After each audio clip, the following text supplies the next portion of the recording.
Oh, gloire à Dieu. Aujourd'hui, alors que je me promenais dans mon hôtel, quelqu'un m'a...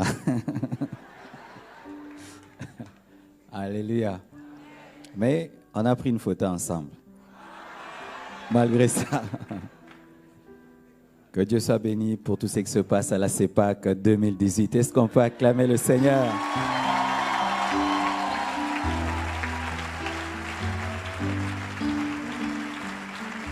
Et autant vous êtes bénis, je suis aussi béni, pasteur.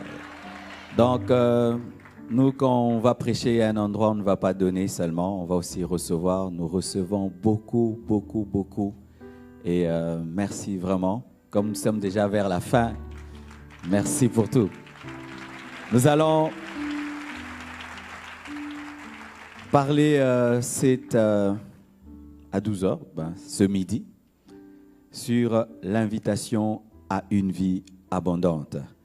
Tu peux dire ça à ton voisin, l'invitation à une vie abondante. Celui de gauche,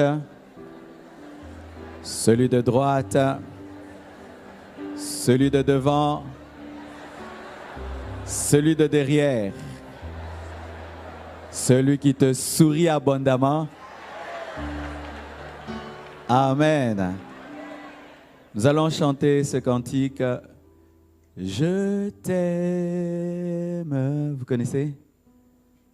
Plus que tout, je t'aime. Seigneur, je te donne ma vie. Seigneur, je te donne ma vie. Je t'aime plus que tout, je t'aime plus que tout, je t'aime. Seigneur, je te donne ma vie. Je te donne ma vie, Seigneur, je te donne, je t'aime. Plus que tout, je t'aime. Plus que tout, je t'aime.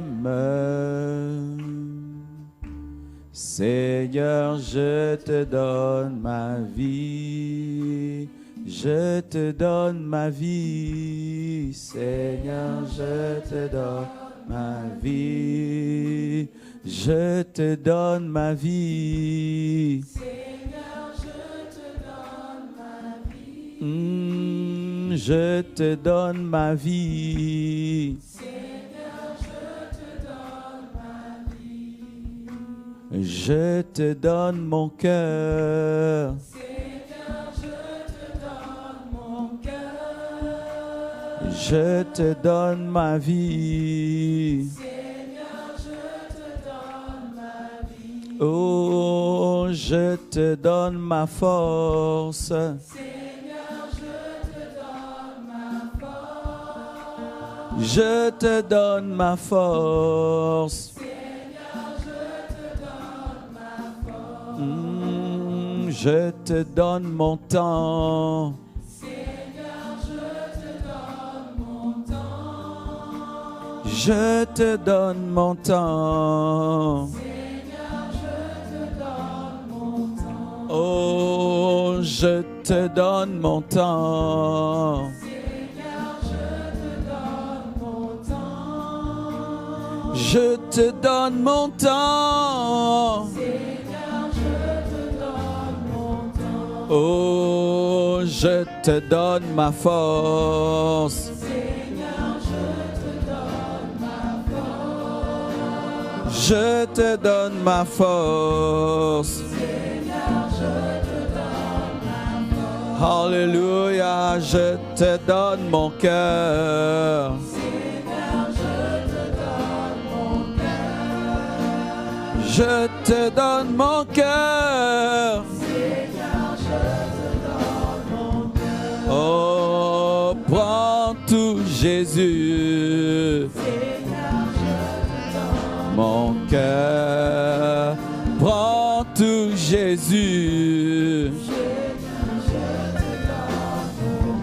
Oh, prends tout, Esprit. Prends tout, Seigneur. Oh oui, je te donne tout. Oh, je te donne tout. Prends tout, Seigneur.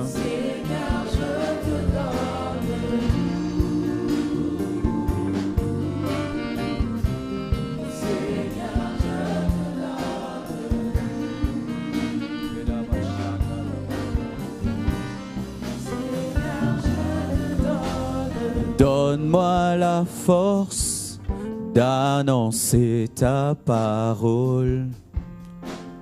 Donne-moi la force d'annoncer ta parole. S'il te plaît, Saint-Esprit, donne-moi la force. Donne-moi la force d'annoncer ta parole. Donne-moi la force d'annoncer ta parole. S'il te plaît, Saint-Esprit, donne-moi la force.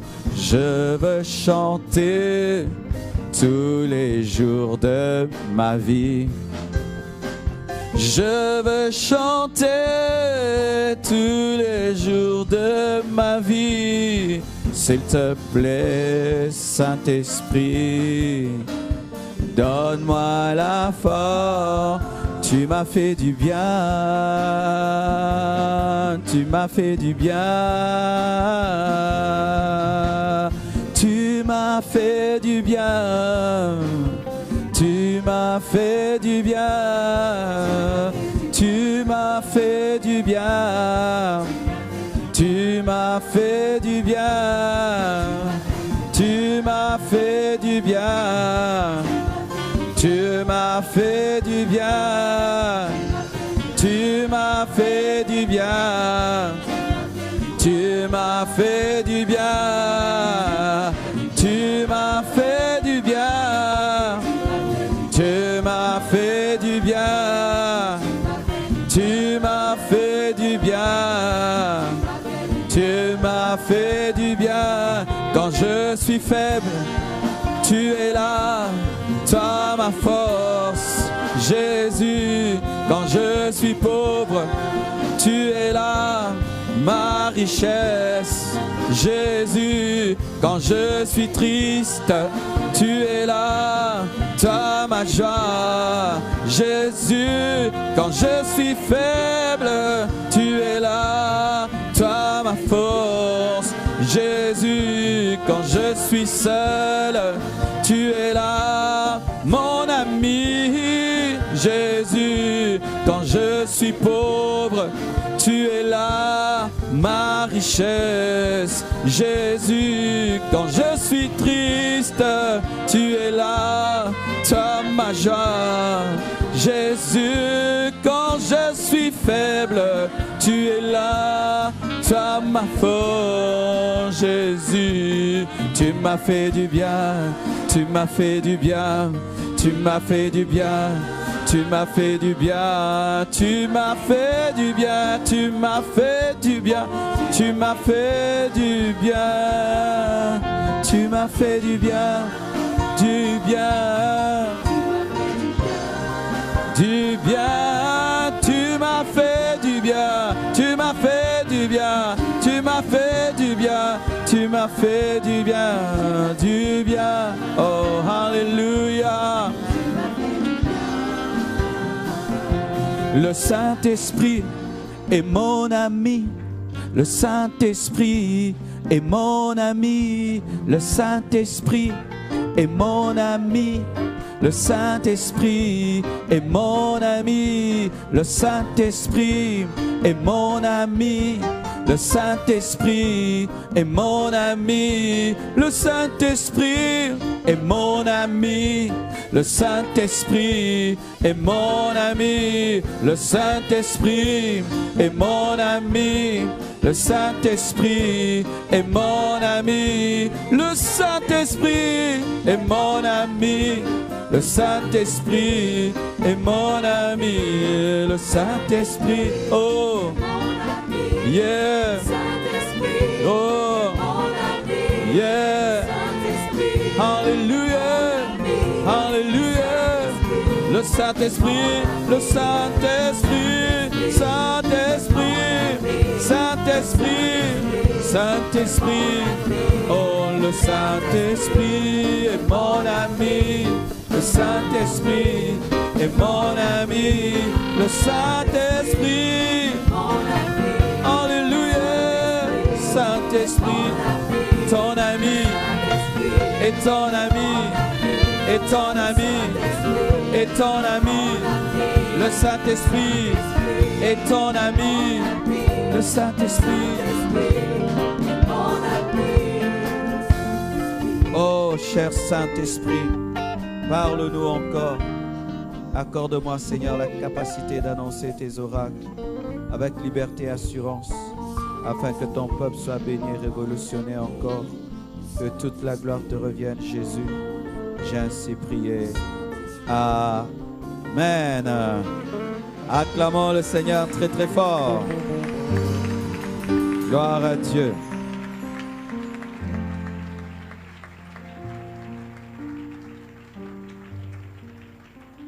Nous allons lire la parole de Dieu dans Luc 14, verset 16 jusqu'au verset 24. Luc 14, 16 à 24. Vous y êtes? Et Jésus lui répondit, un homme donna un grand souper, et il invita beaucoup de gens. À l'heure du souper, il envoya son serviteur dire aux conviés, venez car tout est déjà prêt. Mais tous, unanimement, se mirent à s'excuser. Le premier lui dit, j'ai acheté un champ. Je suis obligé d'aller le voir. Excuse-moi, je te prie. Un autre dit, j'ai acheté 5 paires de bœufs et je vais les essayer. Excuse-moi, je te prie. Un autre dit, je viens de me marier et c'est pourquoi je ne puis aller. Le serviteur de retour rapporta ces choses à son maître. Alors le maître de la maison, irrité, dit à son serviteur, va promptement dans les places et dans les rues de la ville et amène ici les pauvres, les estropiés, les aveugles et les boiteux. Le serviteur dit, maître, ce que tu as ordonné a été fait et il y en a encore de la place. Et le maître dit au serviteur, va dans les chemins et les longs des haies et ceux que tu trouveras, contrains-les d'entrer afin que ma maison soit remplie. Car je vous le dis, aucun de ces hommes qui avaient été invités ne goûtera de mon souper qui est la vie abondante. Acclamons la parole du Seigneur. Asseyez-vous, s'il vous plaît. L'invitation à une vie abondante. Il y a certains qui acceptent cette invitation et d'autres qui la refusent. Et tout d'abord, je vais vous parler, donner des exemples dans la parole de Dieu des personnes qui ont reçu l'invitation à la vie abondante et qui l'ont refusée. Et ensuite, je vais m'entretenir avec vous sur ceux qui ont reçu l'invitation et qui l'ont acceptée. Et Dieu aimerait que tu sois parmi ceux qui reçoivent l'invitation et qui l'acceptent. Amen. Dieu n'a prédestiné aucun homme à aller en enfer. Dieu n'a créé aucun homme disant celui-ci ira en enfer. Les hommes vont en enfer parce qu'ils ont choisi d'aller en enfer. Si Dieu te prédestine à aller en enfer, il n'a pas à te juger parce que en refusant de croire en lui et que c'est ça son plan, que tu ne croies pas, il ne peut pas te juger parce que tu étais un bon serviteur, tu as fait ce qu'il voulait, tu n'as pas cru en lui. Dieu, lorsqu'il crée l'homme, il permet à tout homme de croire, tout homme de venir à lui. Il n'y a pas des hommes prédestinés à aller en enfer. Même Judas pouvait se repentir. Amen. Judas pouvait se repentir. Pierre a régné. Judas a trahi. Les deux ont commis presque le même péché. L'un s'est repenti et l'autre s'est suicidé. Et en ce lieu, il y a des hommes qui acceptent et d'autres qui refusent. Mais ce n'est pas que Dieu a endurci ton cœur pour que tu ne puisses pas croire en lui.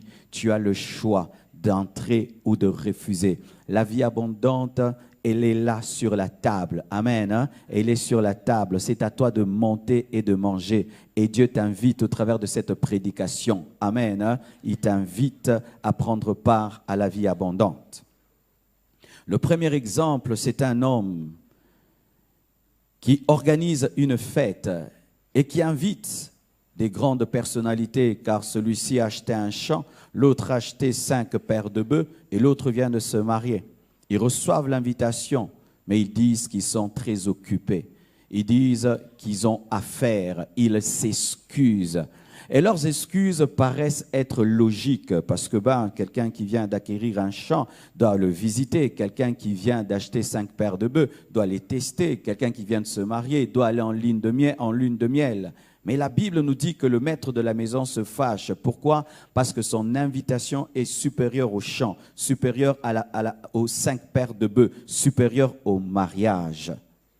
De sorte qu'il va même inviter des gens qui n'étaient pas invités, qui n'étaient pas au programme, entre guillemets, des personnes infirmes, boiteuses, pauvres, qui n'étaient pas de son rang, afin que sa maison soit pleine. Et la Bible nous dit que lorsque ses serviteurs sont allés prendre les boiteux, les estropiés, il y avait encore de la place, de sorte qu'ils sont allés sur la route pour contraindre les gens. Pourquoi? Cela révèle la faim de Dieu. Ce n'est pas seulement à nous d'avoir faim de Dieu. Ce n'est pas seulement nous qui avons faim de Dieu. Dieu a faim de nous dans sa présence. Amen. Dieu a faim de nous dans sa présence. Écoutez cette phrase. Contraignez-les à entrer, contraignez-les, obligez-les. Imagine, tu es sur la route et tu vois des serviteurs venir te prendre. Mon maître a dit que tu dois participer à sa fête.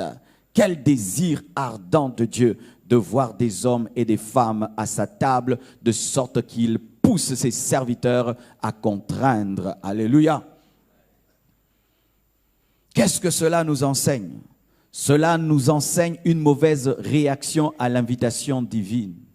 Bien-aimés, plusieurs fois, lorsque Dieu nous invite dans sa présence, nous invite à le servir, nous invite à la vie abondante, nous invite à prier, nous invite à lire la parole, nous invite à écouter sa parole, souvent nous présentons le nouveau champ que nous venons d'acquérir. Nous présentons nos projets, parce que quand tu as un champ, tu as le projet de planter. J'ai beaucoup de projets. Seigneur, je n'ai pas le temps de te servir. J'ai beaucoup de projets. Je ne peux pas me donner, me consacrer à Dieu. Dieu, tu peux utiliser ces jeunes garçons, ces étudiants qui n'ont pas beaucoup de choses à faire. Moi, j'ai des projets. Je dois devenir un grand homme. Je dois devenir un grand politicien. Je dois devenir un grand homme d'affaires. Je n'ai pas le temps.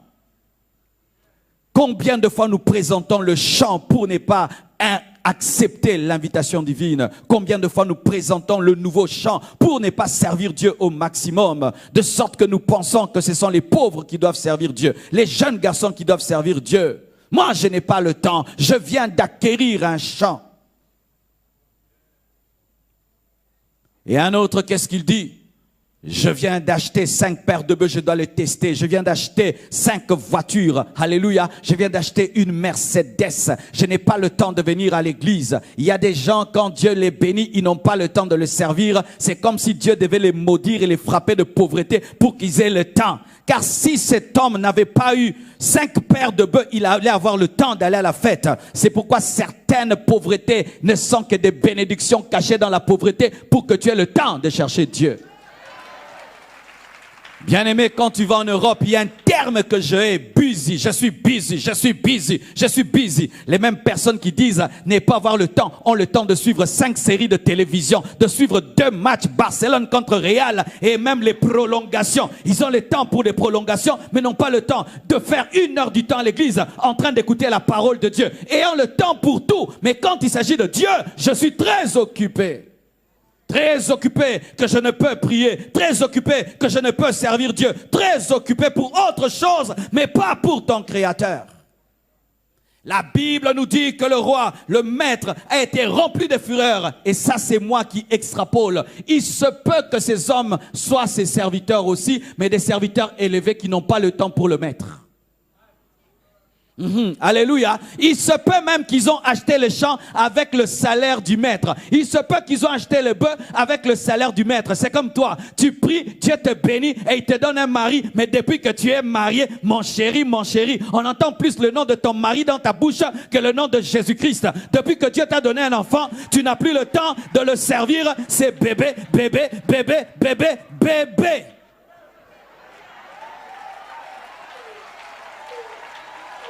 Je ne sais pas si ça vous arrive dans votre église, mais nous remarquons souvent dans les églises, lorsqu'un frère, surtout une sœur est célibataire, elle est très très consacrée, mais il suffit seulement qu'on lui dise je t'aime seulement, et qu'on lui dise je vais te marier. Vous entendez que l'adoration est mélangée à l'amour de son fiancé, et une fois seulement qu'elle est mariée, elle arrête de chanter à la chorale et n'est plus protocolaire, et quand seulement elle a un bébé, oh, elle disparaît pendant 4 mois, 5 mois. Et après le bébé, elle s'assied maintenant au fond là-bas dans l'église, elle qui servait Dieu. Dieu a commis l'erreur de te donner un mari, il a commis l'erreur de te donner un enfant. Car sache que Dieu n'est pas comme le féticheur. Le féticheur te donne et tu t'en vas. Mais Dieu, après qu'il t'ait donné, reste là afin d'observer ton cœur. C'est pourquoi après avoir donné Isaac, il est resté à côté d'Abraham pour vérifier si Isaac allait devenir l'idole d'Abraham. Ils étaient trop bénis et ils ne pouvaient plus avoir le temps d'aller dans la présence du maître. Et le maître ne leur a demandé qu'une seule chose. Viens manger avec moi. Viens boire avec moi. Dieu n'a rien contre ta maison, tes finances, mais il est contre des finances sans lui. Il est contre un mariage sans lui. Il est contre l'élévation sans lui. Il est contre l'argent sans lui. Il est contre l'onction sans lui. Dieu n'est pas contre les bœufs, ni contre le mariage, ni contre le chant, mais il est contre un chant qui t'empêche de recevoir son invitation. Il est contre un bœuf qui t'empêche de venir dans sa présence. Il est contre une voiture qui te permet d'aller partout sauf dans sa présence. Quand tu étais piéton, tu étais très spirituel. Maintenant, tu fais le tour d'Abidjan. Tu vas à Cocody et puis tu vas à Yopougon tout le temps. Tu arrives en retard à l'église et tu pars avant. Pourquoi? Tu dois essayer ta nouvelle BMW. Trop béni qui n'a pas le temps pour Dieu. Quand tu étais jeune, tu aimais beaucoup Dieu. Tu priais beaucoup quand tu étais jeune. Quand tu étais chômeur, tu priais beaucoup. Tu te souviens de comment tu priais tes retraites d'1 semaine, de 2 semaines. Mais aujourd'hui que tu es devenu un grand PDG, voilà que tu pries comme un enfant. Père, je te rends grâce pour la journée. Avant, tu priais bien devant la nourriture. Maintenant, tu manges et puis tu pries pendant que c'est dans l'estomac. Ah oui, je sais ce que je dis. Avant, tu priais bien avant de sortir. Maintenant, tu ne pries plus avant de sortir. Tu t'habilles en priant. Tu prends ton café en priant. Et tu continues à prier en conduisant. Est-ce que tu étais cela? Dieu a commis l'erreur de te bénir. Il a commis l'erreur de te bénir. Tu es comme un Salomon. Dieu a commis l'erreur de te bénir. Écoutez les prières de Salomon avant qu'il ne soit l'homme le plus riche du monde. Père, je te demande pas la richesse, la gloire, ni la mort de mes ennemis. Yoka prière. Alléluia. En français, entends la prière. Il faut apprendre un peu de lingala. Amen. C'est l'hébreu.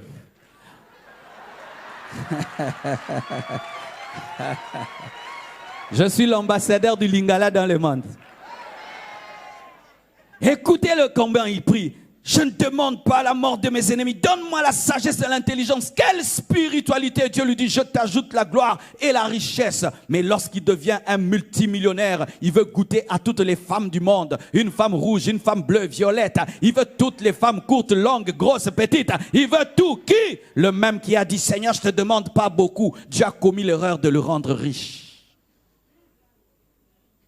C'est pourquoi je ne respecte pas souvent l'humilité des pauvres et la sanctification des pauvres. Parce qu'il y a certaines sanctifications, c'est parce que tu n'as pas les moyens de côtoyer les femmes que tu veux et tu n'as pas assez d'argent dans la poche pour pouvoir aller.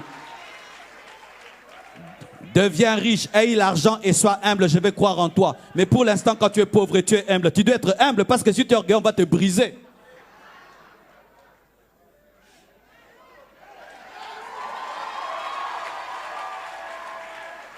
Ah, moi, je n'ai que ma femme, je n'ai que ma femme. Déjà, la seule femme que tu as, tu ne sais même pas la nourrir. C'est normal que tu n'aies qu'elle. Aie maintenant beaucoup d'argent où tu peux entretenir 10 femmes et tu n'as qu'une seule femme. Là, je vais te respecter. Je vais te respecter. Salomon en lui était un impudique potentiel en train de prier, mais il a le potentiel de l'impudicité. Mais qu'est-ce qui a manifesté son impudicité? C'est l'argent. Et l'argent n'est pas une mauvaise chose, c'est un ampli. L'ampli amplifie une bonne voix et une mauvaise voix. Et l'argent amplifie l'impudicité ou la sainteté. Tout dépend de ce que tu es. Depuis que Dieu t'a donné des enfants, tu n'as plus le temps pour Dieu. C'est tout le temps tes enfants, tout le temps tes enfants. Avant, tu servais Dieu, tu balayais l'église. Tu ne balayes plus l'église, tu ne sers plus Dieu. Avant, tu venais au séminaire, aux conventions. Maintenant, tu es devenu un dimanchard, un dimanchard, un dimanchard. Et tu arrives en retard et tu pars. Avant, tu avais le temps pour la communion fraternelle. Maintenant, tu n'as plus le temps pour la communion fraternelle parce qu'il faut être un PDG pour te parler, quoi. N'est-ce pas que toi, tu causes qu'avec les PDG comme toi?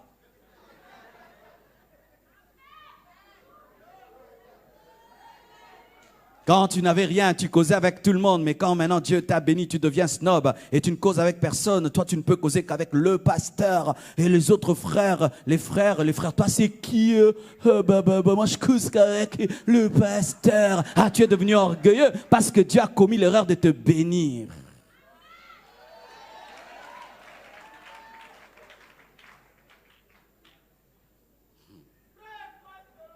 Écoutez ceci.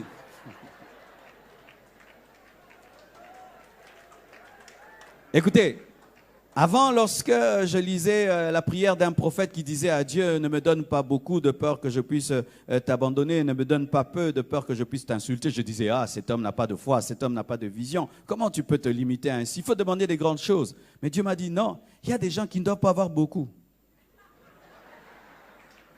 Il faut dire, Seigneur, donne-moi une chose qui ne va pas me détruire. Si tu sais que moi, beaucoup d'argent vont me donner la folie, ne me donne pas beaucoup. Donne-moi seulement l'argent pour payer le loyer, payer l'école, l'électricité, l'eau, envoyer les enfants à l'école, point barre. Ne me donne pas beaucoup, je vais devenir fou. Chère maman, fais attention quand tu demandes à Dieu que ton mari devienne un millionnaire. Est-ce que tu connais son cœur? Est-ce que tu connais son cœur? Pendant que tu demandes des millions, tu es en train de demander une deuxième femme. Je sais ce que je dis. Même dans le ministère, tu demandes à Dieu une forte onction. Est-ce que tu sais qu'est-ce qui est en toi? Peut-être que tu es un grand orgueilleux, mais tu ne ressuscites pas encore les morts. Les aveugles ne voient pas. Mais qu'un aveugle puisse voir et que les morts puissent ressusciter. Du coup, quand tu entres dans l'église, on arrête d'adorer. L'homme de Dieu est entré. Combien d'hommes de Dieu ont changé lorsque les miracles ont commencé, les prophéties ont commencé. Ils commencent maintenant à être orgueilleux. Mais lorsque Dieu ne l'utilisait pas beaucoup, quelle humilité. Non, son orgueil était caché. Dieu attendait seulement de le bénir pour révéler qui il était. C'est pourquoi quand tu demandes à Dieu, demande d'abord qu'il traite ton cœur avant que tu n'ailles. Sinon, il va t'inviter, tu vas refuser. Il va refuser. Bien-aimé, je dis à Dieu, si tu sais qu'en m'élevant, je vais t'abandonner, ne me lève pas. Permets que je reste à Kinshasa et que personne ne me connaisse. Je préfère mourir, aller au ciel, qu'être un grand homme et d'aller en enfer. Si tu dois rester célibataire jusqu'à ta mort, reste célibataire jusqu'à ta mort si tu vas aimer ta femme plus que Dieu. Donne-moi l'amen. Donne-moi l'amen. Donne-moi l'amen.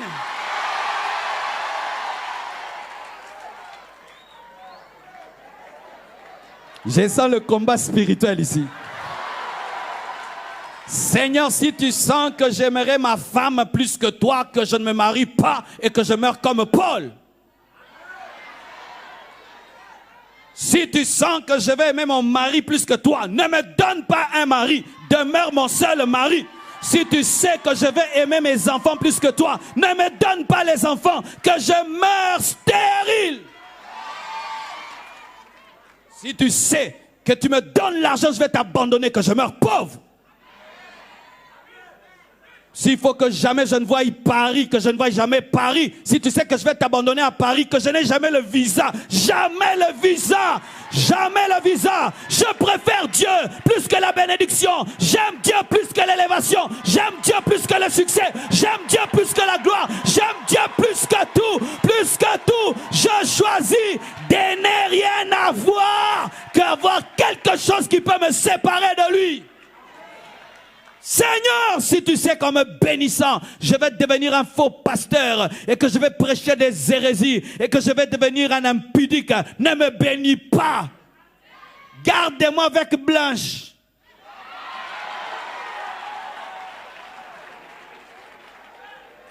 Oui, si Dieu fait de moi un milliardaire et je commence à faire souffrir ma femme, qui ne me donne pas les milliards, qui me donne seulement ce que j'ai là.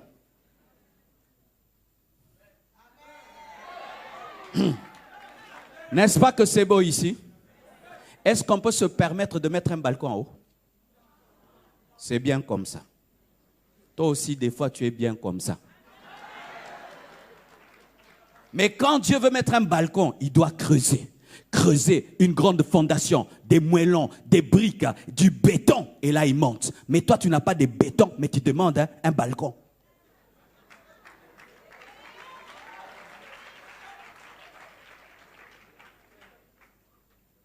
Il y a des femmes qui pleurent depuis que leur mari travaille. Quand son mari n'avait rien, c'était chérie, comment vas-tu? Tu veux quoi? Mais depuis qu'il travaille, lave-moi les pieds. J'ai pas le temps. Quand tu étais un frère tout simple à l'église, tu ne connaissais pas beaucoup, tu étais soumis à ton pasteur. Depuis maintenant que Dieu t'a élevé, tu connais maintenant la Bible, tu pries aussi, les gens tombent. Et ils disent, ils sentent le feu. N'est-ce pas que tu es devenu orgueilleux? Il ne fallait pas que Dieu te donne même de connaître un peu, de sentir un peu de feu. Dieu a commis l'erreur de te oindre. Si Samson n'avait pas reçu l'onction, est-ce qu'il allait rencontrer Delilah? C'est l'onction qui a attiré Delilah. Bien-aimé, si tu sens que tu as en toi le mal et le péché, ne demande pas la grandeur, demande la transformation. Ce qui est prioritaire, c'est la transformation. Ce n'est pas la grandeur, ce n'est pas l'argent, ce n'est pas le succès et la gloire, c'est la transformation. La transformation, je dis la transformation, je dis la transformation. Ils n'étaient pas transformés, ces gens. Ils ont reçu le mariage, ils ont reçu le chant, ils ont reçu 5 paires de bœufs. Ce qui leur a empêché d'aller dans sa présence. Et pour confirmer cela, dans Apocalypse 3, verset 14, jusqu'au verset 17, la Bible dit ceci. Écrit à l'ange de l'église de Laodicée, voici ce que dit l'Amen, le témoin fidèle et véritable, le commencement de la création de Dieu. Je connais tes œuvres, je sais que tu n'es ni froid ni bouillant. Puisses-tu être froid ou bouillant? Ainsi parce que tu es tiède et que tu n'es ni froid ni bouillant, je te vomirai de ma bouche, parce que tu dis, je suis riche. Dis, je suis riche. Je me suis enrichi. Je n'ai besoin de rien. Et parce que tu ne sais pas que tu es malheureux, misérable, pauvre, aveugle et nu. Hé! Dieu ne t'a pas insulté, il a dit ce que tu es. L'église de Laodicée, c'est la dernière église avant l'enlèvement. Avant que l'église ne soit enlevée, l'église sera tiède, ni chaude, ni froide, aimant à la fois le monde et à la fois Dieu, aimant l'église et aimant le monde, chantant les chansons du monde et les chansons de Dieu, des chrétiens comme ça. Samedi, ils chantent dans les boîtes et dimanche à la chorale. Aimant le péché et aimant la sainteté, aimant la prière, aimant les fétiches, consultant des féticheurs et consultant les hommes de Dieu, ayant le répertoire des pasteurs et des féticheurs au même moment. À l'aise avec les enfants de Dieu, à l'aise avec les pécheurs, ni chaude ni froide. Mais cette église dira, je suis riche. Ce sera une église riche. Une église riche. Oui, bien-aimé, à la fin des temps, les églises seront riches. Nous allons construire des grands bâtiments. Les églises auront des banques, auront des quartiers. Mais sachez que ce n'est pas ça la vraie richesse. La vraie richesse est d'abord spirituelle. Mais l'église des temps de la fin présentera le matériel comme étant sa force. Aujourd'hui, tu vas aux États-Unis, tu vois des églises qui ont des quartiers, mais il n'y a pas la présence de Dieu dans ces églises. Bien aimé, la première richesse d'une église, c'est la vie de Dieu. C'est la vie de Dieu. C'est la vie de Dieu. Ce n'est pas d'abord la moquette, ce n'est pas d'abord le temple, ni les carreaux, mais c'est la vie de Dieu. Les chrétiens présenteront leurs voitures et leurs maisons pour dire qu'ils sont riches. Non, la première richesse d'un chrétien, ce n'est pas son compte en banque, c'est la présence de Jésus-Christ dans sa vie. La première richesse d'un chrétien, ce n'est pas ce qu'il possède, mais c'est ce que Dieu est pour lui. Ce sera une église satisfaite, qui n'a besoin de rien, qui n'a pas faim, qui n'a pas soif. Et quand Dieu vient vers elle, elle dit, nous n'avons besoin de rien. L'église de Laodicée, c'est une église suffisante qui n'a pas besoin de Dieu, mais qui veut porter le nom de Dieu. Église de Dieu, mais sans Dieu. Chrétien, mais ressemblant à Satan. Ni chaud, ni froid. Et comme Dieu ne mange que ce qui est chaud, Dieu vomira cette église. La suffisance. Des gens qui viennent à l'église, mais ils n'ont qu'une soif de Dieu. Ils sont pleins dans leurs vêtements. Ils sont pleins dans leurs titres. Aucune soif. Pendant qu'on adore, ils n'entrent pas dans l'adoration. Quand on prêche, il ne dit pas Amen. Quand on dit donne l'offrande, il ne donne pas l'offrande, mais il est là. Il est là. Chrétien zombie. Il dit jamais Amen. Il ne danse jamais. Il ne dit jamais Amen. Il ne lève pas les mains. Il n'adore pas. Il ne prie pas. Il ne pratique pas la parole. Mais il vient toujours. Chrétien zombie. Mort, vivant, vivant mais mort. Dimanche après dimanche, venant à l'église, mais jamais tu n'entres dans la présence de Dieu. L'onction de Dieu peut couler. Tu es toujours déconnecté. Il n'a aucune faim, aucune soif. Et tu peux penser que c'est un muet, mais quand il sort dehors, il parle plus que tout le monde. Quand on dit prie, tu n'as rien à dire. Adore, tu n'as rien à dire. Et on peut croire que tu es muet. Mais quand on dit Amen, le culte a pris fin. C'est toi qui causes plus que tout le monde. Tu es plus dans la communion fraternelle que dans la communion avec Dieu. Des gens qui viennent à l'église pour l'après-culte que pour le culte. Donne-moi l'amen. Oui, nous avons des chrétiens. Pendant que je prêche là, il dit prêche vite. Pourquoi? Il doit causer avec quelqu'un. Il doit parler. Parler de quoi? Parler de la CEPAC. Le culte l'ennuie. Tout l'ennui, il n'est pas dedans. Mais après, quelqu'un qui a sa dette doit la payer. Après le culte, la fille là que tu as vue au coin, là, tu vas lui parler, n'est-ce pas, que tu l'aimes bien. Quand le pasteur prêchait, je t'avais remarqué. Toi, tu ne remarques pas les Écritures, ni l'onction de Dieu qui est en train de couler en ce lieu. Toi, tu remarques. Je t'avais remarqué. Je t'avais remarqué au coin là-bas, tu disais Alléluia. Parce que tu es tiède, je te vomirai. Je te vomirai. Tu dois choisir entre le diable et Jésus, entre le monde et Dieu. Tu dois choisir.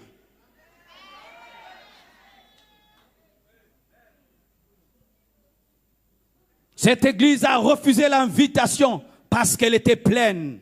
Et Dieu ne peut remplir un vase qui est déjà plein. Il faut que tu acceptes qu'il déverse ce qui est en toi pour qu'il te donne ce qui est à lui. Venez à l'église tout en étant vide. Seigneur, je ne connais rien, je ne sais rien. Et tu vas adorer de tout ton cœur. Tu vas écouter la parole de tout ton cœur. Tu vas te mouvoir dans l'onction de tout ton cœur. Mais quand tu viens, tu es rempli. Je suis riche, je connais. Il te dira malheureux, tu es pauvre et nu, tu ne connais rien. Car même si hier tu as connu, aujourd'hui tu ne connais pas, car 1000 fois tu peux te jeter dans un fleuve, ce sera toujours un nouveau fleuve, parce que l'eau dans laquelle tu t'es jeté hier est remplacée par une nouvelle eau.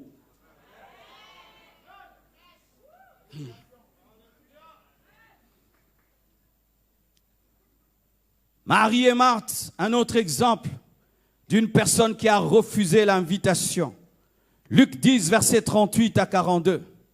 Comme Jésus était en chemin avec ses disciples, Il entra dans un village et une femme nommée Marthe le reçut dans sa maison. Elle avait une sœur nommée Marie qui s'étant assise aux pieds du Seigneur, écoutait sa parole. Marthe, occupée à divers soins domestiques, survint et dit, « Seigneur, cela ne te fait-il rien que ma sœur me laisse seule pour servir? Dis-lui donc de m'aider. » Le Seigneur lui répondit, « Marthe, Marthe, tu t'inquiètes et tu t'agites pour beaucoup de choses. Une seule chose est nécessaire. Marie a choisi la bonne part, la vie abondante qui ne lui sera point ôtée. » Que Dieu m'aide à creuser. Jésus-Christ va dans une maison et il y a deux sœurs. Ce sont des sœurs, elles sont sœurs mais elles sont différentes. Nous pouvons être assises l'un à côté de l'autre, mais ce n'est pas parce que nous avons une proximité physique que nous avons une proximité spirituelle. Oui, tu peux être assis à côté de quelqu'un de très spirituel et toi tu es très très charnel et tu peux prier dans une église très spirituelle pendant que toi-même tu es charnel. C'est pourquoi ne présentez pas votre pasteur ou votre église, mais présentez-vous tel que vous êtes devant Dieu. Es-tu chrétien? Je prie à vase d'honneur. On ne t'a pas posé la question si tu pries à vase d'honneur. Es-tu chrétien? Es-tu chrétien? Mon pasteur, c'est le pasteur Sanogo. On n'a pas parlé de ton pasteur. Qui es-tu toi-même? Car tu peux fréquenter Marie, mais tu es Marthe. Jésus dans leur maison. Marthe se comporte comme une personne ordinaire. Elle va préparer, elle prépare. Comment tu peux préparer pour quelqu'un sans lui poser des questions sur son goût? Est-ce que Jésus t'avait dit qu'il avait besoin de manger ou de causer? Quand j'étais célibataire, j'ai connu cela. Que maman Blanche m'excuse. Ça, c'est le passé. Alors, quand je cherchais à épouser quelqu'un, alors il y a une fille. Vous savez, quand tu es pasteur célibataire, toutes les sœurs disent « c'est moi, c'est moi, c'est moi ». Et tout le monde fait des cascades pour que tu l'épouses. Alors, il y a une qui est venue chez moi à la maison. J'avais déjà une belle maison bien. Et vous savez, elle a commencé à balayer ma maison, torchonner ma maison. Moi, je la regardais. Monter, descendre, aller. Alors que moi, je cherchais une femme qui sera mon amie, avec laquelle je vais causer. Elle pensait que je cherchais un domestique. Elle pensait que je cherchais une cuisinière, que je cherchais une balayeuse. Alors que moi, vraiment, ce n'est pas ce qui est important. Moi, ce qui est important dans une femme, ce n'était pas qu'elle prépare, qu'elle lave. Non, qu'elle cause, qu'elle parle, qu'elle me fasse rire, qu'elle me détende. Mais elle était venue montant, descendant, balayant. Et elle a tout fait. Après, elle était fatiguée. Et puis, je la regardais. Je lui ai donné l'argent du taxi. J'ai dit, rentre chez vous. Bonne, rentre chez vous.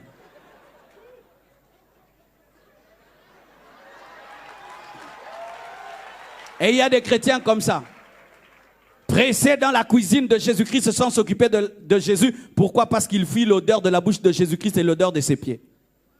Fuyant l'odeur des pieds de Jésus-Christ et de la bouche de Jésus-Christ dans la bonne odeur de la cuisine. Parce que lorsque Jésus-Christ parle, il y a Marie qui est à ses pieds. Et quand tu es au pied de quelqu'un qui marche à pied, pas en voiture, ça sent mauvais. Et quand il parle à côté, donc tu sens le...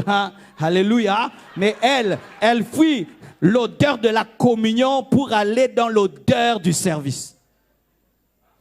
Je vais t'expliquer. Tu es choriste. C'est bien, tu chantes, mais tu n'as pas le temps de prier. Quand on dit qu'il faut prier, non, je vais répéter. Il est possible de fuir Jésus-Christ dans son œuvre. Car lorsqu'elle préparait, elle ne préparait pas pour le diable, elle préparait pour Jésus, mais fuyant Jésus. Je suis prédicateur. J'aime prêcher, mais je n'aime pas prier avant de prêcher. Je suis Marthe. Car il est possible d'aimer prêcher, d'aimer annoncer, mais tu n'aimes pas méditer la Bible et prier. Car prier seul, c'est difficile. Méditer, c'est difficile, mais parler là, c'est bien. Vous tous, vous me regardez, ça fait bien quand même. Et il y a des gens qui aiment prêcher mais qui n'aiment pas prier, qui aiment prêcher mais qui n'aiment pas méditer. C'est l'esprit de Marthe. Lorsque tu es attaché à l'œuvre de Dieu plus qu'à Dieu de l'œuvre, tu es Marthe. Tu aimes la cuisine de Jésus-Christ sans aimer sa bouche et ses pieds. Donne-moi l'amen. C'est lorsque même Jésus-Christ te suspend à la cuisine et te dit quitte la cuisine, viens à mes pieds, tu refuses. C'est lorsque tu vis dans le péché, mais tu veux servir Dieu. Dieu te dit d'arrêter de le servir, mais tu t'entêtes de le servir parce que toi, tu aimes la cuisine plus que Jésus. Pourquoi? Parce que toi-même, tu manges à la cuisine. Parce que celui qui mange doit goûter. Si on te disait un jour à l'église de ne plus rien faire et de venir à l'église, est-ce que tu seras consacré comme tu l'es? Car des fois, le travail que nous faisons pour Dieu est devenu Dieu. Est-il possible que tu sois donné à Dieu si tu n'as aucune responsabilité? Des fois, nous aimons cuisiner plus que écouter. C'est pourquoi même, bien-aimés, vous qui êtes au protocole, à la caméra, à la sécurité, ayez aussi le temps d'écouter la parole. Ayez aussi le temps d'écouter la parole. Vous risquez d'être comme des receveurs. Est-ce que si vous avez des receveurs? Les receveurs chez nous, ce sont des personnes qui vous font entrer dans le bus. Mais quand le bus est plein, ces personnes sont dehors sous la pluie pour qu'il y ait l'argent. Et il y a des receveurs spirituels aussi, qui font entrer les autres dans l'église, mais eux-mêmes n'écoutent pas la parole. En train de filmer les autres, mais écoute aussi la parole quand tu filmes, mon frère. Tu vois, quand tu écoutes là, tu filmes là, toi-même écoute la parole. Sinon, si tu filmes sans écouter, tu bénis tous ceux qui suivent dans le monde, mais toi-même, tu ne reçois rien. Pendant que tu prêches, pratique toi-même ce que tu prêches. Sinon, tu deviens une source de bénédiction, mais toi-même, tu n'es pas béni. Tu deviens un cordonnier mal chaussé. Entre ce que tu fais pour Dieu et Dieu, qu'est-ce que tu aimes? Celui qui aime Dieu plus que son œuvre se suspend lui-même lorsqu'il pêche. Comment? C'est-à-dire que tu sers Dieu, mais tu pêches. Ton pasteur n'est pas au courant, ton responsable n'est pas au courant, mais toi-même tu dis je ne sers plus Dieu jusqu'à ce que Dieu me restaure. Mais toi, si on ne le sait pas, s'il n'y a pas une prophétie, une vision, tu continues à servir Dieu dans l'impropreté et la saleté, parce que ce qui est important pour toi, c'est chanter à la chorale, c'est avoir une responsabilité.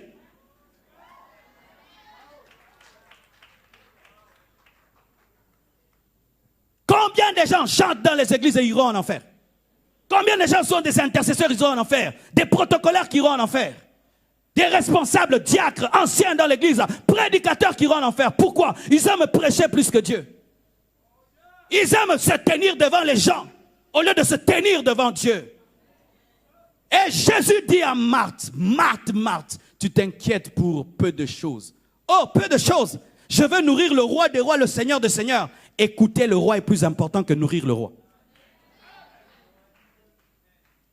Un homme qui sort de son lit à 5h, 4h du matin et qui se tient devant Dieu et prie, est plus grand que celui qui se tient ici pour prêcher. Se tenir ici pour prêcher, bien aimé. Ah, mais ça fait bien. Je suis en train de passer sur des vidéos, je serai sur Internet. Pasteur Marcelo, Pasteur Marcelo. Oh, mais là c'est facile. Mais quand j'étais dans ma chambre en train de prier, il n'y avait pas de caméra. C'est là les choses véritables. Les choses véritables, c'est là. Là où il n'y a pas de caméra. C'est pourquoi arrêter ces choses, vous allez en retraite et puis tu commences à te prendre des fauteuils en retraite. Je ne sais pas si ça vous arrive ici. Mais chez nous, les gens vont sur une montagne pour jeûner et puis ils prennent le téléphone, selfie. Je suis en montagne, je prie. C'est terrible ici. Des selfies même dans une retraite. Je vous assure, heureusement qu'il n'y avait pas de selfie au temps de Jésus. Pierre allait marcher sur l'eau en selfie. Alléluia. Je vous dis heureusement qu'il n'y avait pas de selfie. Il allait s'enfoncer avant même qu'il y ait la tempête. Heureusement qu'il n'y avait pas de selfie au temps de Moïse. Imaginez la mer rouge qui s'ouvre. Selfie, selfie, selfie. Des fois, éteignez vos téléphones et priez. Éteignez vos téléphones et priez. Éteignez vos téléphones et priez. Éteignez vos téléphones et priez. Éteignez et priez. Aujourd'hui, c'est terrible. Non, non, non, non. Je ne sais pas si Paul s'il avait connu ça, qu'est-ce qu'il allait sortir comme épître? Épître aux Abidjanais. Les gens sont à l'église et ils sont en train de se filmer pendant la louange. Snapchat, snap. Bêtise, bêtise, bêtise, bêtise, bêtise.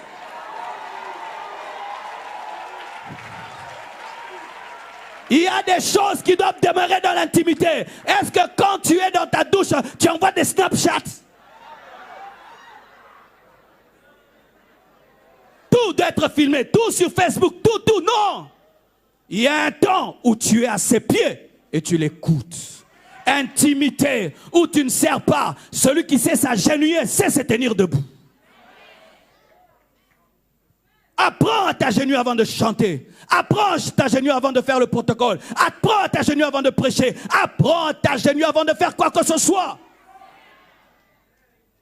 Nous voulons servir vite à la cuisine. Mais peut-être que Jésus-Christ ce jour-là avait le foufou.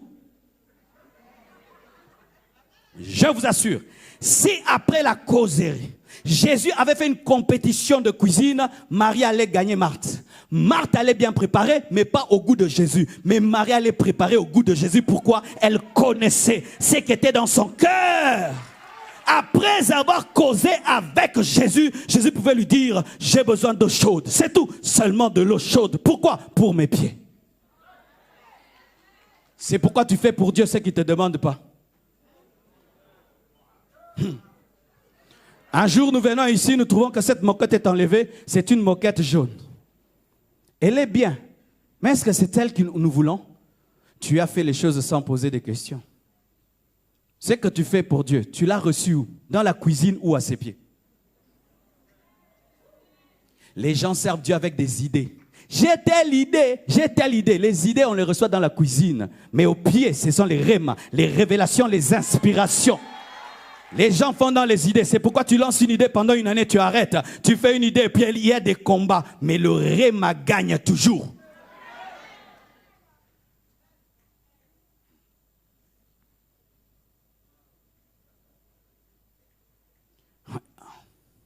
Un autre exemple. Vachi, qui a refusé l'invitation. Esther 1, versets 9 à 12.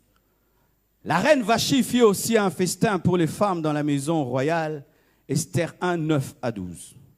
La reine Vachi fit aussi un festin pour les femmes dans la maison royale du roi Cyrus. Le 7e jour, comme le cœur du roi était rejoui par le vin, il ordonna à Méoam, Bizza, Arbona, Bicta, Abgata, Zétar et Karsas, ne donnez pas des tels noms à vos enfants, les 7 eunuques qui servaient devant le roi Cyrus, d'amener en sa présence la reine Vachi avec la couronne royale pour montrer sa beauté au peuple et aux grands, car elle était belle de figure. Mais la reine Vachi refusa de venir quand elle reçut les eunuques. Par les eunuques, l'ordre du roi, et le roi fut irrité et fut enflammé de colère. C'est comme ça qu'Esther a été choisie à sa place.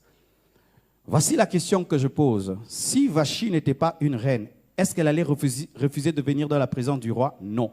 Si elle n'était pas belle, est-ce qu'elle allait refuser de venir dans la maison du roi? Non. Si elle n'avait pas de couronne sur sa tête, est-ce qu'elle allait refuser? Non. Si elle n'avait pas une grande fête, est-ce qu'elle allait refuser? Non. Elle a refusé parce que le roi l'avait élevée, parce que Dieu l'avait rendue belle, parce que le roi avait mis une couronne sur sa tête et le roi avait permis qu'elle fasse une fête pendant qu'il faisait une fête. En soi, ce sont les privilèges royaux qui ont fait qu'elle puisse devenir orgueilleuse.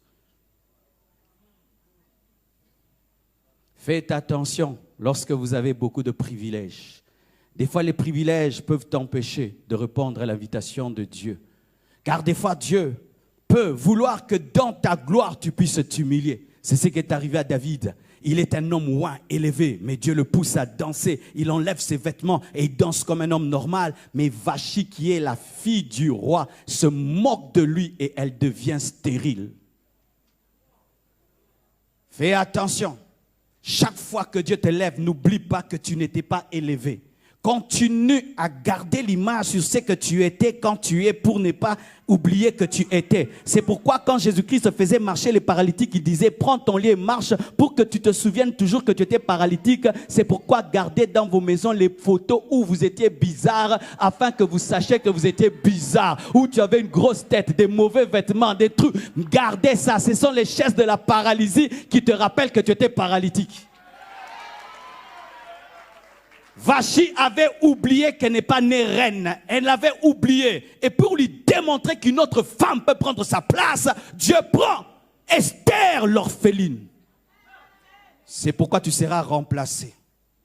Oui, ton orgueil fera que Dieu te remplace. Quand Dieu t'invite dans sa présence, mais tu n'as pas le temps, parce que Dieu t'a tellement béni que tu ne peux plus lui donner le temps, Dieu va chercher quelqu'un qui aura le temps pour lui. Et Esther a aimé réellement le roi et n'a jamais humilié le roi. Même pour les femmes mariées, n'oubliez jamais cela. Lorsque ton mari t'invite dans sa présence pour l'honorer, arrête de faire tout ce que tu fais parce que tu es plus que tout pour lui dans la maison. Car si ses visiteurs voient tout sans te voir, ils n'ont rien vu.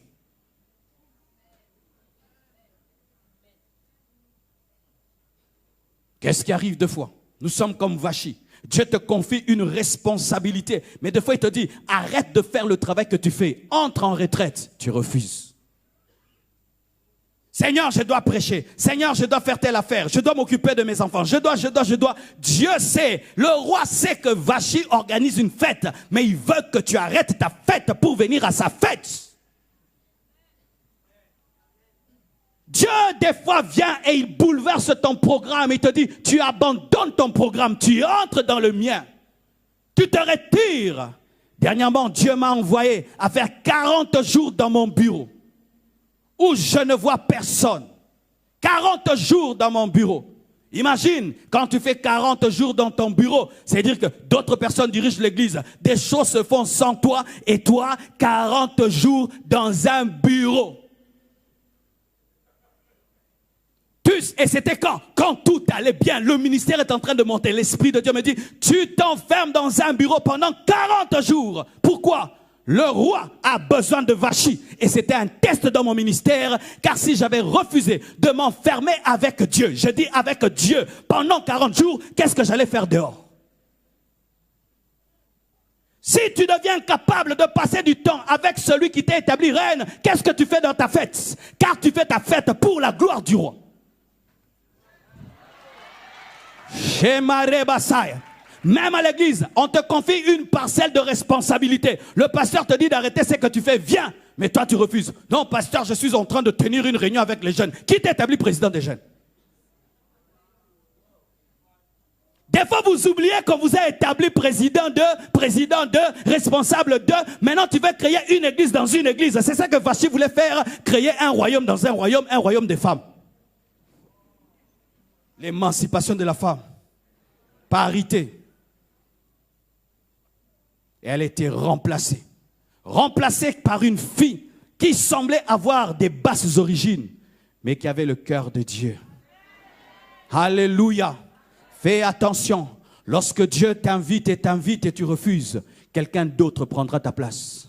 Quand chaque fois Dieu te réveille à 4 heures du matin dans la maison, réveille-toi et prie. Il t'a établi leader spirituel de la maison. Lève-toi, je vais te révéler ce qui se passe dans cette maison. Mais toi tu aimes tellement ton lit, Et puis Dieu va commencer à réveiller la bonne à 4 heures. Elle va commencer à se réveiller. Elle voit tout ce qui se passe dans la maison et c'est elle qui dirige la maison spirituellement. Tu penses que tu es la chef alors que tu n'es pas la chef, c'est elle qui est la véritable chef.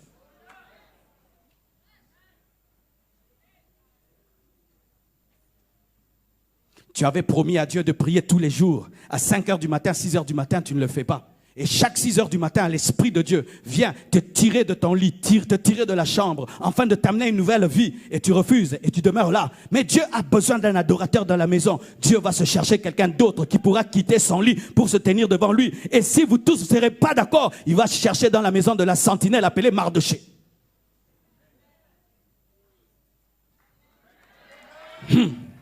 Mardoché était la sentinelle de Vachi. Parce que s'il est la sentinelle du roi, donc il est aussi la sentinelle de Vachi. Et ainsi, Esther était la fille de la sentinelle. C'est la fille de la sentinelle de Vachi qui a remplacé Vachi.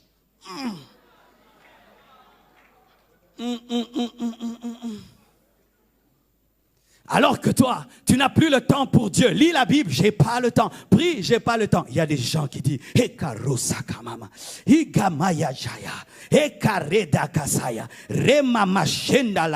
tu seras comme Saoul, tu as le titre du roi mais tu n'as plus l'onction du roi. Et un jour les femmes chanteront Saoul 1000, David 10 000. Et ils vont révéler qu'il a une onction double, 10 fois plus, et toi tu as la dîme de son onction.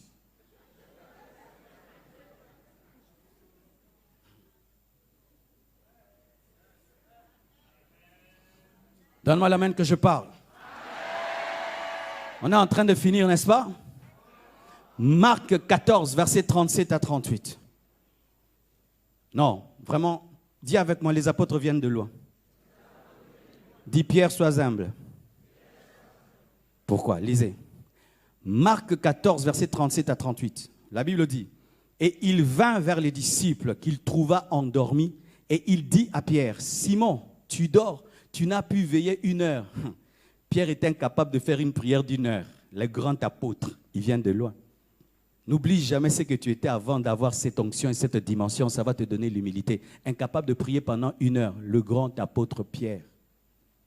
Veillez et priez afin que vous ne tombiez pas en tentation. L'esprit est bien disposé, mais la chair est faible. Pour ma part, je crois que l'esprit de prière qui était tombé sur Jésus-Christ avait aussi invité les apôtres à le faire. Car lorsque vous avez un leader et qui traverse des moments d'angoisse, vous pouvez savoir que ce temps est important parce que vous sentez qu'il prie différemment, il se comporte différemment et vous pouvez comprendre spirituellement qu'il faudrait que vous puissiez vous synchroniser et vous adapter à lui. C'est pourquoi jamais David n'a imposé les mains à ses guerriers, mais le fait qu'ils étaient avec lui dans la caverne, ils ont fini par devenir des tueurs de géants parce qu'ils étaient contaminés par l'atmosphère des géants qui était sur sa vie. Et les apôtres aussi avaient avec eux un homme de prière. Et une fois même, ils ont demandé à Jésus-Christ, apprends-nous à prier. Mais ils voient ce Jésus-Christ prier avec agonie et agonie. Mais au lieu de prier, qu'est-ce qu'ils choisissent? De dormir. Et voilà. Celui qui accepte de prier lorsqu'il se tient devant son défi, la croix, il accepte de boire la coupe. Mais eux, Pierre, précisément, qui a refusé de prier, quand il est devant son défi, il renie Jésus. Quand Dieu t'invite dans sa présence, il t'invite au succès. Parce qu'il connaît ta journée. Je dis connaît ta journée. Dis Dieu connaît ma journée. Tu peux te réveiller comme d'habitude, mais cette journée n'est pas ordinaire. Le jour où Pierre a régné Jésus était une journée ordinaire, mais n'a pas fini de manière ordinaire. C'est le jour où il a régné Jésus. Et puis tu peux te tenir dans ton lit et l'Esprit te dit prie, prie, oh non, prie. Parce que Dieu connaît que dans cette journée-là, tu recevras la plus grande tentation de ta vie.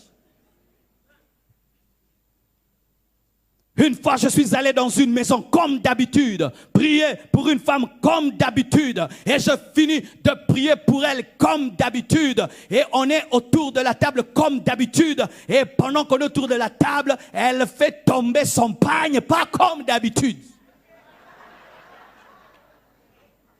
Mais comme j'avais déjà téléchargé depuis le matin, j'avais déjà le vaccin. Je dis j'avais déjà le vaccin. J'avais déjà le vaccin et je l'ai considéré comme un bébé. Car la nudité du bébé ne fait rien.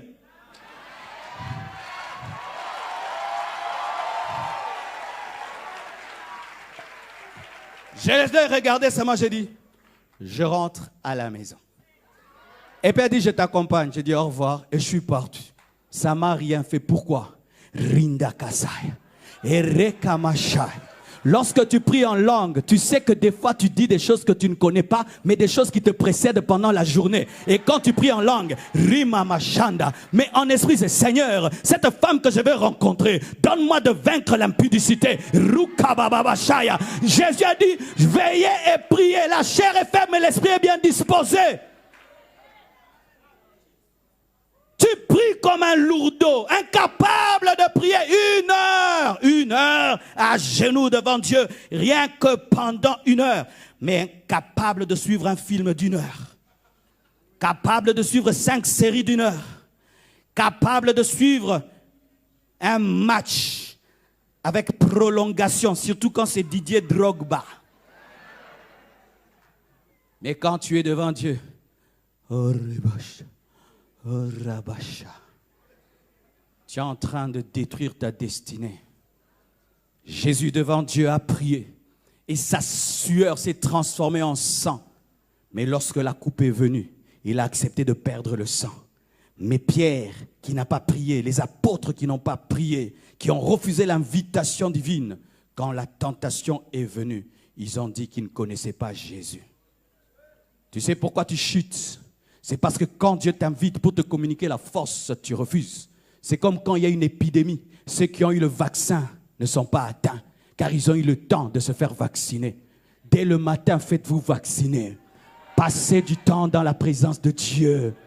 Une personne spirituelle, quand elle n'a pas prié pendant la journée, elle se sent bizarre. Regardez bien, quand nos téléphones ne sont pas chargés, tout le temps nous disons, il n'y a pas un endroit où je peux charger tout l'homme moderne, tout le monde. Est-ce que je n'ai pas avoir un chargeur? Mais tu es lobat en esprit. Tu es lobat en esprit. C'est pourquoi tu ne reçois plus de vidéos spirituelles. Tu n'as plus de vision, de révélations. Tu es lobat en esprit. C'est pourquoi quand on t'appelle, tu es en dehors du périmètre cellulaire alors que tu es éteint. Quelle est la dernière fois que tu t'es réellement rechargé en esprit? Et dans le domaine du téléphone, n'est-ce pas? Lorsque tu veux vite te connecter et avoir une forte charge, qu'est-ce que tu fais? Tu éteins, n'est-ce pas? Pourquoi? Parce que si tu charges le téléphone pendant qu'il est allumé, la charge n'est pas rapide. Et des fois, il faut t'éteindre. Tu vas en retraite. Tu vas en retraite. Tu te déconnectes de tout le monde pour être rechargé. Tu fais un jeûne personnel. Oui, c'est bien de faire des jeûnes de toute l'église, mais les véritables jeûnes, c'est lorsqu'il n'y a personne, comme Jésus-Christ était seul dans le désert, seul. Une semaine dans une chambre, 2 semaines dans une chambre, 1 mois dans une chambre. Toi et Dieu et ta Bible. Toi et Dieu et ta Bible. Sais-tu pourquoi tu cours tout le temps derrière les prophètes? Parce que tu fuis ton propre prophète. Le Saint-Esprit est toujours à ta disposition, afin de te parler. Mais tu laisses l'autre chercher Dieu à ta place. C'est pourquoi il te donne des prophéties sur mesure et à son goût. Je suis un prophète. Le matin, je suis en colère parce que les choses ne marchent pas dans ma vie. Et toi, tu viens me voir. Je vais te dire que Dieu va te frapper. Mais si toi-même tu vas à la source, tu comprendras. Tu sauras ce que réellement Dieu veut dire. Et dans le Nouveau Testament, on n'est pas dirigé par les prophètes. Les prophètes confirment seulement ce que Dieu t'a déjà dit. Mais vous, vous êtes dirigé par des prophètes parce que vous ne payez pas le prix de chercher Dieu vous-même. Dans le Nouveau Testament, on ne va pas voir un prophète. Prophète, qu'est-ce que Dieu a dit? Non, Saint-Esprit, qu'est-ce que tu me dis? Et s'il me dit, je doute, Dieu parle au prophète pour me confirmer que c'est lui. Dans le Nouveau Testament, il n'y a pas de consultation prophétique. Non, ce n'est pas biblique. Ah, souvent j'ai des problèmes à cause de ça, mais je dois dire la vérité. Ah, ça va. Écoutez ceci. Dans l'Ancien Testament, les hommes n'ont pas le Saint-Esprit, c'est le prophète qui a l'Esprit. Alors comme c'est lui qui a l'Esprit, nous tous devons aller voir le prophète. Il nous dit, Dieu a dit, Dieu a dit, Dieu a dit, Dieu a dit. Mais dans le Nouveau Testament, la Bible dit que je répandrai de mon esprit sur toute chair. Nous tous, nous avons l'esprit de prophétie. Alors, qu'est-ce qui arrive dans le Nouveau Testament? Quand l'esprit me parle et que je doute, Dieu parle à mon frère pour qu'il me dise que c'était Dieu. Mais je ne peux pas aller voir le prophète, je suis vide. Non, ce n'est pas biblique.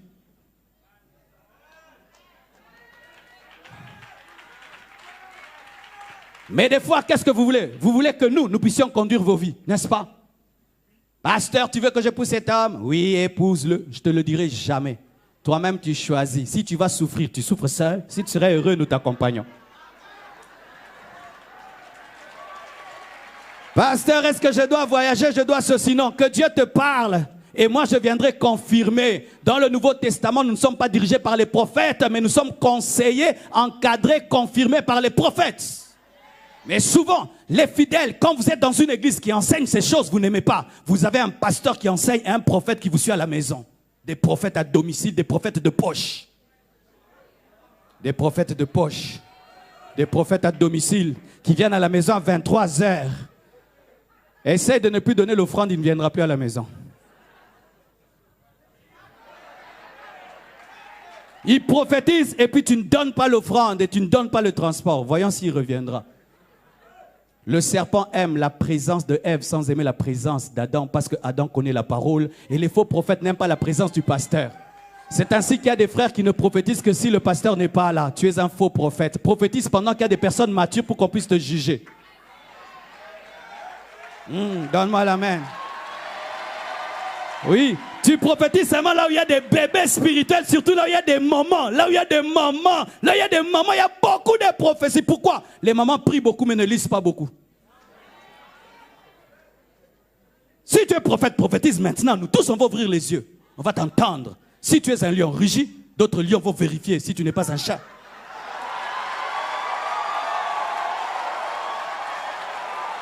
Oui. Dans les maisons, tu vas dans les maisons. Dieu a dit, Dieu a dit, Dieu a dit. Dans les petits groupes de 10, Dieu a dit. Mais ici, tu ne parles plus. Pourquoi tu es un faux prophète? Si tu es prophète, prophétise maintenant. Prophétise. Dis quelque chose, prophète. Dis. Dis. Dis. Dis. Parle.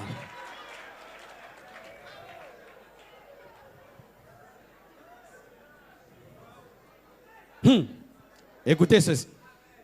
Si mon épouse rentre à la maison et elle est reçue par mon travailleur et mon travailleur lui dit papa a décidé qu'on change les chaises et qu'on mette d'autres et elle n'est pas au courant, comment elle va se sentir? Je suis le prophète, toi tu es l'épouse. Je sais ce que ton mari a dit et toi tu ne le sais pas, tu trouves que c'est normal qu'on puisse te dire pour la première fois des choses de la part d'un serviteur alors que toi tu es l'épouse. Ou un prophète vient te dire, mon frère, depuis toujours, tu devais être président de la République. Toi-même, tu es étonné. Dans le Nouveau Testament, ce n'est pas comme ça. Dans le Nouveau Testament, Dieu te parlait. Tu seras président. Tu seras président. Seigneur, moi, tu le seras. Je le ferai. Et un jour, dans un endroit où personne ne te connaît, quelqu'un vient te dire, Dieu t'a toujours dit que tu seras président. Pourquoi tu te dis ça? Ça, c'est le Nouveau Testament. Je dis, ça, c'est le Nouveau Testament. Quelqu'un vient dans ta maison. Dieu a dit, donne ta télé. Tu n'avais même pas entendu. Ne donne pas. Je dis, ne donne pas. Ne donne pas la télé. Garde ta télé. Ne donne pas. Lorsque la veuve devait recevoir Élie, Dieu l'avait déjà préparé à le recevoir. Dieu doit me parler. Et puis je donne. Et si je doute de donner, tu dis, Dieu a dit, donne ta télé. Oui, je le sentais, mais j'avais peur. Oh, c'est Dieu, je donne. Mais je ne savais pas. Je donne. Je ne vais pas donner. Tu vas regretter. C'est pourquoi vous murmurez après avoir donné. Accepte l'invitation de Dieu. Tu deviendras un prophète de ta propre vie. Tu connaîtras. C'est pourquoi Paul, quand on lui dit l'homme à qui appartient cette ceinture sera lié, il dit je suis déjà prêt à mourir. C'est-à-dire il était en avance par rapport à la prophétie. Oh, tiens-toi debout, dis gloire au Seigneur. Dis gloire au Seigneur. Gloire au Seigneur.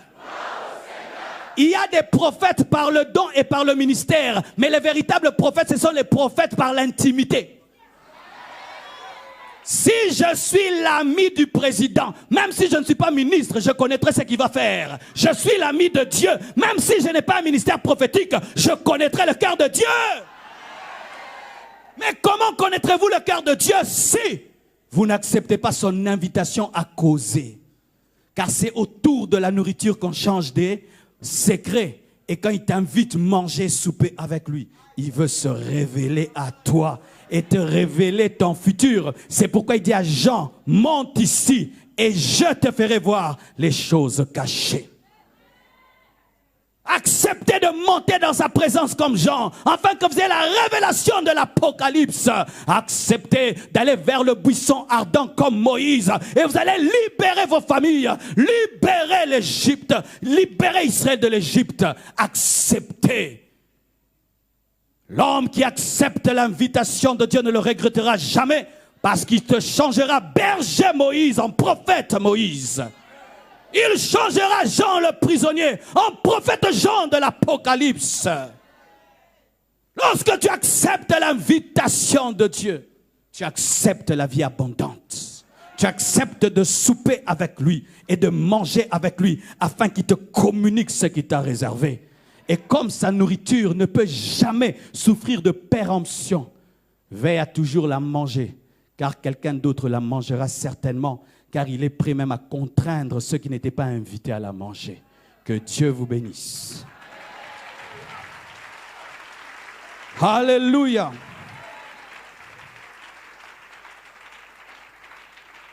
Tu vas élever tes mains et tu vas lui dire, plus jamais je refuserai ton invitation. Prions. Je me livre totalement.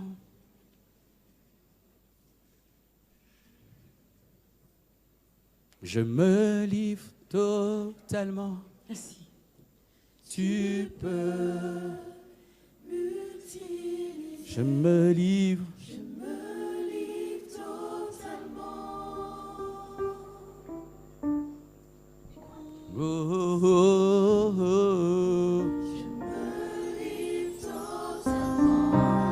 Tu peux. Je me livre.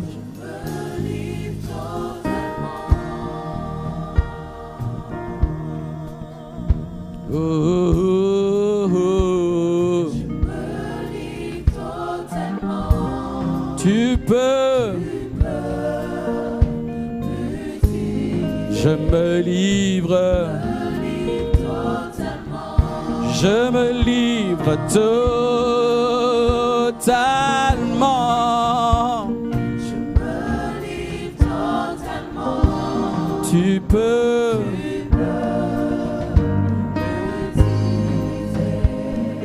I surrender whole to you. Everything I give to you. I surrender, I surrender, I surrender, I surrender. Everything I give to you. Oh, I give to you. I surrender, I surrender. I surrender, I surrender. Everything I give to you.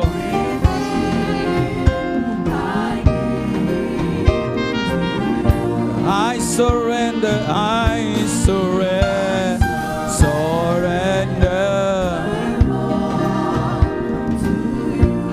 Everything I give to you. Oh yeah, yeah, yeah. Everything I give to you. Oh, I surrender. Je te donne tout, je te donne tout, je te donne tout, je te donne tout, Seigneur. Dans toute ma vie, il t'invite au travers du voile. Il t'invite, il t'invite, il t'invite, il t'invite, il t'invite, il t'invite, il t'invite, il t'invite, il t'invite, il t'invite, il t'invite.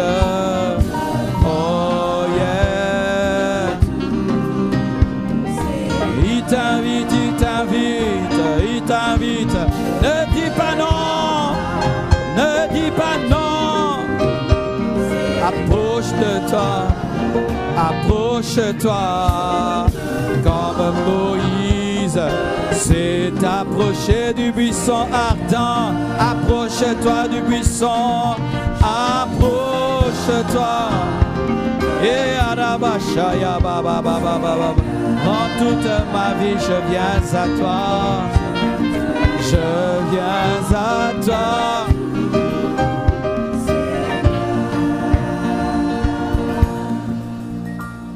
Je vais prier pour des personnes qui vont fixer à Dieu un rendez-vous et qui vont commencer à le respecter. L'une des choses principales dans la vie chrétienne, c'est fixer à Dieu un rendez-vous. Soit le matin, soit le soir, où tu viens régulièrement dans sa présence pour prier et lire sa parole. Et au départ, si tu es incapable de te réveiller à temps, tu peux même brancher ton alarme. Ton alarme te réveille et tu vas dans sa présence pour passer des moments d'intimité. Et si même tu avais fixé à Dieu un programme et tu ne le respectes plus et aujourd'hui tu aimerais te repentir pour revenir à cette habitude, approchez-vous, je vais prier pour vous. Où irais-je? Que ferais-je sans toi? Où irais-je? Que ferais-je sans toi? Que serait mon histoire? Que serait mon histoire si on m'enlevait Jésus?